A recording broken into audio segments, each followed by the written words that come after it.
தானம் கொடுப்பது என்றால் பணம், பொருட்கள் மட்டுமின்றி உடலுறுப்புகளை தானமாக கொடுத்த செய்தியையும் நாம் கேள்விப்பட்டிருப்போம். ஆனால் மதுரையைச் சேர்ந்த பெண் ஒருவர் அரசு பள்ளி கட்டுவதற்காக தனது நிலத்தை தானமாக கொடுத்த சம்பவம் நெகிழ்ச்சியடைய செய்திருக்கிறது.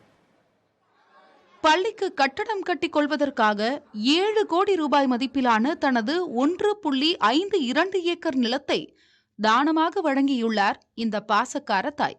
இது தொடர்பாக பேசிய ஆயி பூரணம், தான் வழங்கிய நிலத்தில் கட்டப்படும் பள்ளிக்கூடத்தில் பயிலும் மாணவர்கள் மூலம் தனது மகளின் கனவு நிறைவேறுவது பெருமையாக இருப்பதாக கூறினார். எத்தனை மாணவ செல்வங்கள் அதிலிருந்து படித்து உயர் பதவி அடையும் போது என் பொண்ணை நினைப்பாங்கல்ல, என் பொண்ணுடைய கண்ணா அத்தனை மாணவ செல்வங்களையும் நான் பார்த்துட்டு இருக்கிறேன்.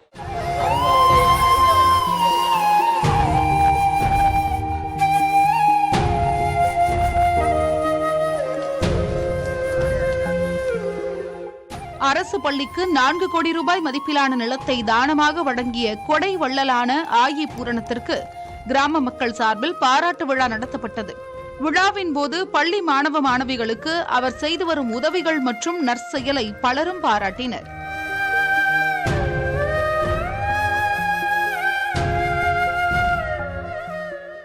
ஆயி என்ற பூரணம் அம்மா அவர்கள் இப்பள்ளிக்கு தேவையான மாணவர்களுக்கு தேவையான வசதிகள், கழிப்பிடம், போர்வெல், மாணவர்களுக்கு தேவையான நோட்டு புத்தகங்கள், இப்படி நிறைய சுமார் 8-9 லட்சத்துக்கு செய்தாங்க.